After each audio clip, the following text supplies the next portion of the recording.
United nations security కౌన్సిల్లో ఇండియాకి శాశ్వత సభ్యత్వం లేదు. We don't have permanent membership in UNSC. India వరల్డ్లో లార్జెస్ట్ డెమోక్రసీ. ఇండియా వరల్డ్లో 4th లార్జెస్ట్ ఎకానమీ. రీసెంట్గానే మనం జపాన్ని ఓవర్టేక్ చేసి 4th లార్జెస్ట్ ఎకానమీగా ఆవిర్భవించాం. ఇంకొక 1 or 2 yearsలో జర్మనీని కూడా ఓవర్టేక్ చేయబోతున్నాం. India is world's most populous country. 140 కోట్లకు పైగా జనాభా ఉన్న దేశం. ఇట్లాంటి దేశానికి యుఎన్ఎస్సిలో పర్మనెంట్ మెంబర్షిప్ అనేది లేదు. అయితే మీకు తెలుసా, ఇండియాకి 2 సార్లు పర్మనెంట్ మెంబర్షిప్ ఆఫర్ చేశారని, 2 సార్లు కూడా జవహర్లాల్ నెహ్రూ దాన్ని రిజెక్ట్ చేశారని. ఒక్కసారి మనం ఫ్లాష్ బ్యాక్లోకి వెళ్దాం. 1945లో యునైటెడ్ నేషన్స్ ఫామ్ అయినప్పుడు 5 కంట్రీస్కి యునైటెడ్ నేషన్స్ సెక్యూరిటీ కౌన్సిల్లో పర్మనెంట్ మెంబర్షిప్ ఇవ్వడం జరిగింది. వాటిల్లో United states of America, USSR మరియు ఫ్రాన్స్, యూకే అండ్ చైనా ఉన్నాయి. అయితే ఇక్కడ మనం గమనించాల్సిన ఒక విషయం, 1945లో P5 కంట్రీస్లో అంటే యుఎన్ఎస్సిలో ఉన్న పర్మనెంట్ 5 కంట్రీస్లో ఉన్న చైనా ఈరోజు మనం చూస్తున్న చైనా కాదు. It was known as Republic of China. ఇప్పుడున్న China PRC, People's Republic of China. రెండింటి మధ్య వ్యత్యాసం ఉంది. 1920s నుంచి లేట్ 1920s నుంచి లేట్ 1940s వరకు చైనాలో అంతర్యుద్ధం జరిగింది. నేషనలిస్ట్స్ మరియు కమ్యూనిస్టుల మధ్య ఈ అంతర్యుద్ధం అనేది జరిగింది. 1920s నుంచి 40s వరకు కూడా చైనాని నేషనలిస్ట్స్ పరిపాలించారు. సో ఆ పర్టికులర్ చైనానే మనం రిపబ్లిక్ ఆఫ్ చైనా అంటాం. 1945లో యునైటెడ్ నేషన్స్ ఫామ్ అయిన తర్వాత, యుఎన్ఎస్సి వచ్చిన తర్వాత దాంట్లో P5 మెంబర్గా ఉన్న చైనా ఆ చైనాయే. కానీ 1949లో పిఆర్సి ఆవిర్భవించింది.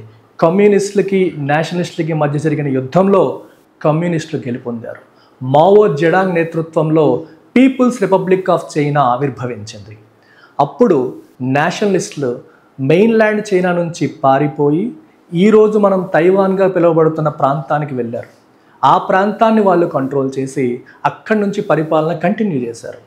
సో వాళ్ళు తైవాన్ కేంద్రంగా చేసిన పరిపాలనే మెయిన్ పరిపాలనగా భావించాలి, మాదే మెయిన్ చైనా అని చెప్పేసి వాళ్ళు క్లెయిమ్ చేసుకున్నారు. ఇంకోవైపు మావో జెడాంగ్ నేతృత్వంలో పిఆర్సి మెయిన్ల్యాండ్ చైనాని కంట్రోల్ చేసింది. సో ప్రపంచానికి 2 చైనాలు, ఒకటి పిఆర్సి, ఇంకొకటి ఆర్ఓసి. ఇప్పుడు మీరు ఆలోచించాల్సిన విషయం ఏంటి? పర్మనెంట్ 5 యుఎన్ఎస్సిలో శాశ్వత సభ్యత్వం ఇచ్చింది ఎవరికి? రిపబ్లిక్ ఆఫ్ చైనాకి. ఇప్పుడు దాన్ని పిఆర్సికి మార్చాలా లేకపోతే ఆర్ఓసికే మెయింటైన్ చేయాలా అనేది క్వశ్చన్ మార్క్. ఎందుకంటే ఎవరికి వాళ్ళు మాదే చైనా అంటున్నారు. కానీ మనం గమనిస్తే మెయిన్ల్యాండ్ మెజారిటీ చైనా అంతా కూడా ఇప్పుడు కమ్యూనిస్టుల కంట్రోల్లో ఉంది. కొంత పార్ట్ మాత్రమే మనకి రిపబ్లిక్ ఆఫ్ చైనా లేదా నేషనలిస్టుల కంట్రోల్లో ఉంది. సో ఈ సమయంలో ఏదో ఒక రోజు ఆర్ఓసికి ఇచ్చిన పర్మనెంట్ 5 మెంబర్షిప్ని తీసేసి దాని ప్లేస్లో పిఆర్సి పెట్టాల్సిన రోజు వస్తుంది అని అందరూ భావించారు. ఆ సమయంలో అమెరికా ఒక వింత ఆలోచన చేసింది. ఆల్రెడీ అమెరికా డెమోక్రసీని సపోర్ట్ చేస్తుంది. మీకు తెలుసు యుఎస్ఎస్ఆర్ కమ్యూనిజాన్ని సపోర్ట్ చేస్తుంది. P5లో ఇంతకుముందు చైనా నేషనలిస్ట్ చైనా, ఇప్పటి చైనా కమ్యూనిస్ట్ చైనా. ఇప్పుడు యుఎస్ఎస్ఆర్కి ఇంకో కమ్యూనిస్ట్ దేశం తోడైతే వాళ్ళ బలం పెరుగుతుంది అని చెప్పి అమెరికా భావించింది. సో అమెరికా ఒక చిన్న ప్రపోజల్ పెట్టింది. ఏంటి ఆ ప్రపోజల్? P5లో ఆర్ఓసిని తీసేసి అంటే రిపబ్లిక్ ఆఫ్ చైనాని తీసేసి దాని ప్లేస్లో ఇండియాని P5 మెంబర్గా చేయాలి, అంటే యుఎన్ఎస్సిలో ఇండియాకి శాశ్వత సభ్యత్వం కల్పించాలి అన్న ఒక ఫీలర్ వదిలింది. ఇది అఫీషియల్గా ఫార్మల్గా జవహర్లాల్ నెహ్రూకి లేదా భారత ప్రభుత్వానికి చేసిన ప్రతిపాదన కాదు.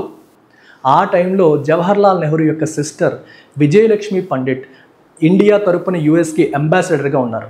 సో 1950లో విజయలక్ష్మి పండిట్ ద్వారా ఒక చిన్న ఫీలర్ వదిలారు.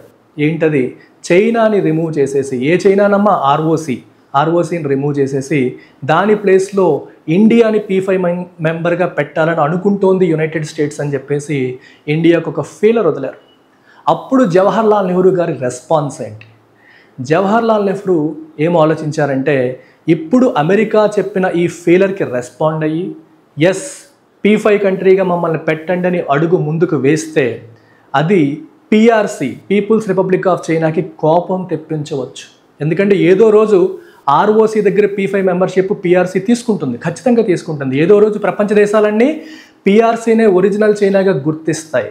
గుర్తించిన రోజున P5లో కూడా మెంబర్షిప్ ఈ చైనా తీసుకుంటుంది. అది జరగడానికి ముందే కంప్లీట్గా చైనాకున్న మెంబర్షిప్ని తీసేసి దాని ప్లేస్లో ఇండియాని రీఇన్స్టేట్ చేయాలి, ఇండియాని అందులో పెట్టాలని చేసిన అమెరికా ప్రయత్నాన్ని ఇండియా ఒప్పుకోలేదు. ఎందుకంటే అలా చేయడం ద్వారా పక్కనే ఉన్న చైనా మన గురించి చెడ్డగా అనుకునే అవకాశం ఉంటుంది. ఏదో రోజు చైనాకి మనకి చెడుతుంది, గొడవలు వస్తాయని చెప్పేసి నెహ్రూ భావించారు. He fought for Asian solidarity. So Asia అంతా యునైటెడ్గా ఉండాలని చెప్పి భావించారు. దీనివల్ల ఇండియా చైనా మధ్య గొడవలు వచ్చే అవకాశం ఉంటుంది. చైనాని యాంటగనైజ్ చేయడం, జడాంగ్కి కోపం తెప్పించడం, మావో జడాంగ్కి కోపం తెప్పించడం జవహర్లాల్ నెహ్రూకి ఇష్టం లేదు. ఇంకోవైపు ఆ టైంలో కోల్డ్ వార్ నడుస్తుంది. ప్రపంచంలో కంట్రీస్ అన్నీ కూడా రెండు భాగాలుగా, యునైటెడ్ స్టేట్స్ ఆధ్వర్యంలో ఒక గ్రూపు, USSR ఆధ్వర్యంలో ఇంకొక గ్రూపు అయిపోయి కోల్డ్ వార్ ప్రచ్ఛన్న యుద్ధం జరుగుతున్న రోజులవి. ఆ టైంలో ఎవరి పక్షానికి ఇండియా వెళ్ళినా రెండో పక్షం మనకి దూరం అయ్యే అవకాశం ఉంటుంది. సో నెహ్రూ దాన్ని సపోర్ట్ చేయలేదు. He was aligned with NAM, non alignment moment. అంటే ఏ ఒక్కరితోని మనం అలైన్ అవ్వద్దు, ఇద్దరికి ఈక్వల్ డిస్టెన్స్ మెయింటైన్ చెయ్యాలి అనేది నెహ్రూ యొక్క ఉద్దేశం. సో యునైటెడ్ స్టేట్స్ ప్రపోజల్ని ఫాలో అయ్యి చైనాతో సున్నం పెట్టుకొని, అలాగే USSRకి దూరం అయ్యి ఒకళ్ళ పక్షానికి వెళ్ళే ఆలోచన మనం చెయ్యకూడదు అని చెప్పేసి నెహ్రూ గారు ఆ టైంలో భావించి మనకి వచ్చిన సువర్ణ అవకాశాన్ని విడిచిపెట్టేశారు. అయితే ఇక్కడ గమనించాల్సిన ఇంకో విషయం కూడా ఉంది. అయితే ఇది అఫీషియల్ ప్రపోజల్ ఏమీ కాదు. అన్అఫీషియల్గా ఇండియా యొక్క వ్యూ పాయింట్ ఏంటో తెలుసుకుందామని అమెరికా వాళ్ళు వదిలిన ఒక ఫెయిలర్ అంతే. సో అందుకని ఇది అఫీషియల్ ప్రపోజల్గా మనం తీసుకోలేం. ఆ రోజు నెహ్రూ అడుగు వేసినా సరే నిజంగానే ఇండియాకి UNSCలో పర్మనెంట్ మెంబర్షిప్ వస్తుందా అని మనం చెప్పలేం. ఎందుకంటే ఒక కంట్రీని రిమూవ్ చేసి ఇంకో కంట్రీని పెట్టాలంటే యునైటెడ్ నేషన్స్ చార్టర్ని అమెండ్ చేయాలి. ఆల్రెడీ ఉన్న P5 కంట్రీస్ అని దానికి ఒప్పుకోవాలి. అలా ఒప్పుకుంటే తప్పితే అది జరగదు. సో అది జరుగుతుందా లేదని మనం చెప్పలేని పరిస్థితి. ఇది 1950లో మొదటిసారి మనకు వచ్చిన అవకాశం. రెండవసారి 1955లో ఈసారి USSR ఒక ప్రపోజల్ వదిలింది. USSR ఏమనిందంటే ROCని తీసేసి ఇండియాని పెట్టడం అని కాదు, 6th మెంబర్గా ఇండియాని పెడదాము. 6th మెంబర్గా ఇండియాని అంటే P5 కాస్త P6 చేద్దాము, పర్మనెంట్ 6th మెంబర్గా ఇండియాని ఐక్యరాజ్య సమితి భద్రతా మండలిలో పెడదాము అని చెప్పేసి USSR ప్రపోజల్ పెట్టింది. ఈసారి కూడా ఇండియా దాన్ని రిజెక్ట్ చేసింది. సెకండ్ టైం కూడా నెహ్రూ సేమ్ లాజిక్కే మెన్షన్ చేశారు. ఎందుకంటే ROC ప్లేస్లో PRC రావాల్సి ఉంది. ఆ ప్రాబ్లం ఇంకా సాల్వ్ అవ్వలేదు. ఎందుకంటే రిపబ్లిక్ ఆఫ్ చైనా ఓడిపోయింది. అది ఓడిపోయి తైవాన్ ప్రాంతంలో ఉంది. కానీ PRC అనేది ట్రూ చైనాగా పిలువబడుతోంది. ప్రపంచ దేశాలన్నీ మెల్లమెల్లగా దాన్ని రికగ్నైజ్ చేస్తున్న సమయం అది. ఆ టైంలో ఆ ప్రాబ్లం సాల్వ్ అవ్వకుండా మమ్మల్ని P6 మెంబర్గా తీసుకోవడం అనేది కరెక్ట్ కాదు.